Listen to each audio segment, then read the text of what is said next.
B. Accessibility of food. This means nutritious food should be within reach of every person. In other words, everyone should be able to buy foodstuff for consumption.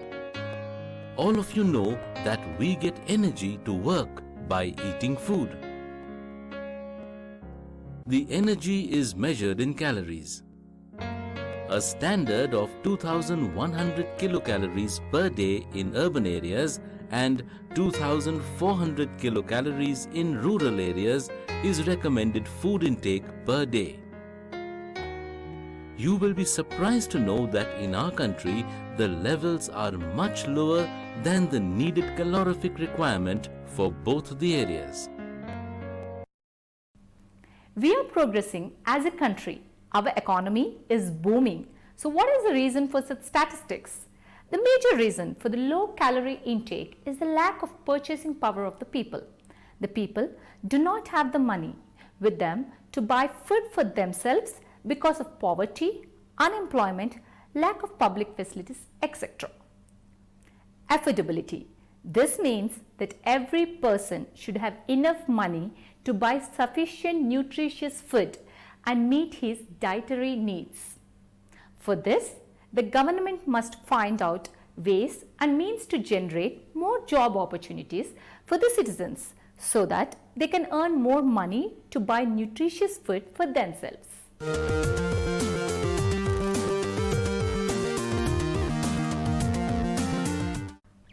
Food security is needed for various purposes. The main purpose of food security is that no person should go to bed with empty stomach. The other reason is that in times of natural calamities, surplus food should be available to ensure adequate food supply to those who are affected by the calamity. The famine of Bengal in 1943 was the most devastating famine which occurred in recorded history. The Bengal famine killed about 30 lakh people in Bengal. Historical data suggests that the Bengal famine was not caused due to lack of availability of food, but due to lack of access to food. The amount of rice produced was more or less similar from 1938 to 1945. Food security ensures that such incidents are not repeated.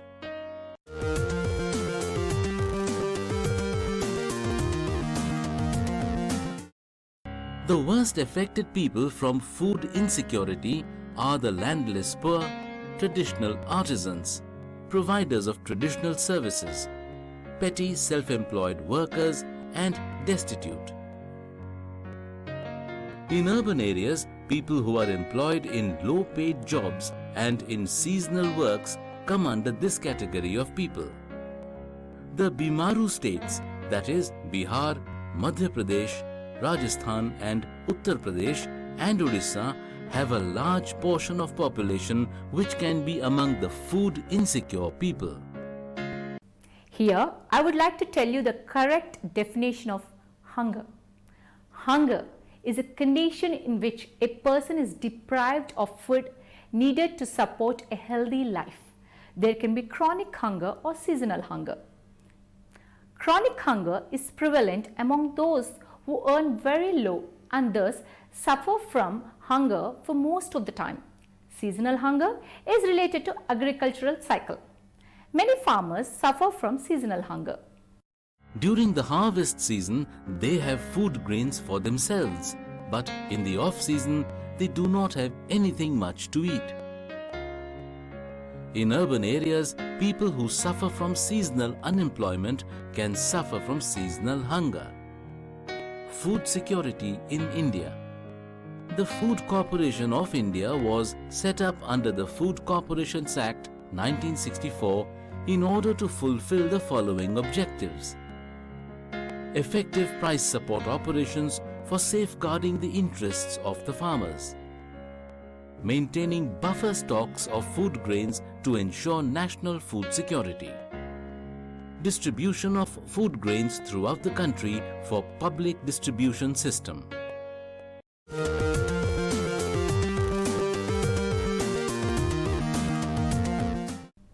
Now, let us understand what is buffer stock. The extra stock of food grains maintained by the FCI is called buffer stock. This stock is utilized in case of drought or flood or any natural calamity. The FCI purchases wheat and rice from farmers in those states which have surplus production. The government fixes an MSP or minimum support price to buy the food grains. MSP is revised from time to time. A part of this buffer stock is utilized to supply food grains to poor people at subsidized rates. This is done through the PDS or Public Distribution System. The rest of the stock is maintained to meet any eventuality in any part of the country.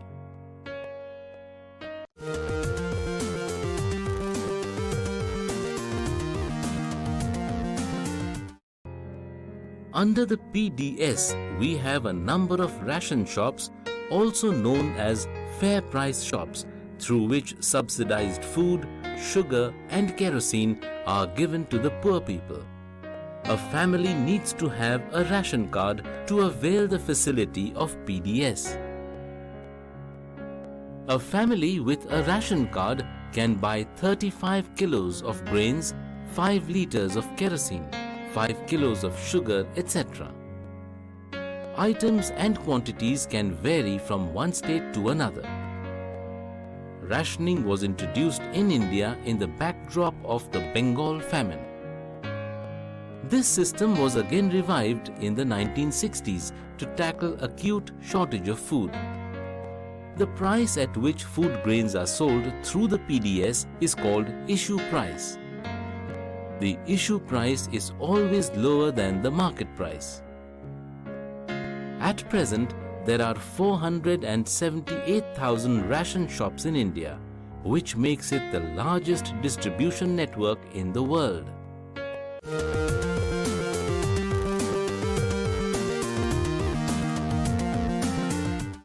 The PDS has proved to be quite effective in helping the poor people. However, there have been many instances of poor management and corruption. Many people complain that after the segregation of APL and BPL, people holding the APL card seldom go to the ration shops because of minor variations with the market prices. The ration, shopkeepers often siphon off the food grains into open market and sell poor quality food grains to the ration shop. Then, the lack of care while storing the food grains also leads to wastages. The food grains rot in many FCI godowns and are often eaten away by rats. This should be stopped. The practice of providing MSP for wheat and rice has also created various problems. Many farmers have concentrated on wheat and rice to get the MSP and have diverted the land use from other crops. This has created a shortage of other food grains like millets and maize. Intensive cultivation of rice and wheat has also proved a drain on groundwater because these crops need more irrigation. Although India has become a food surplus country, there are still some people who suffer from food insecurity.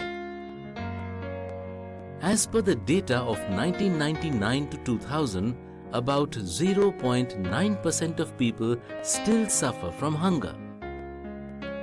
So what has our government done to provide food security to the poor?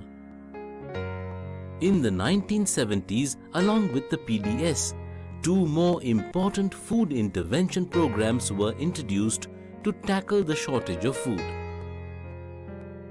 A. Integrated Child Development Services or ICDS.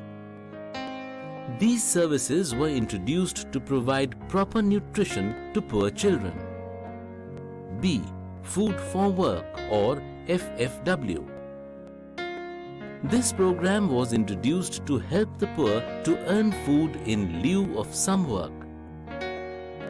In order to provide nutritional security, our government has also launched various schemes. Midday meal scheme for school children, scheme for supply of food grains to scheduled castes and scheduled tribes, and special nutrition programs for pregnant or nursing mothers are examples of such schemes. In 2000, two special schemes were launched. One, Antyodaya Anna Yojana, and second, the Annapurna schemes. The former relate to the poorest of the poor, while the latter targets needy senior citizens. The functioning of these two schemes was linked with the PDS.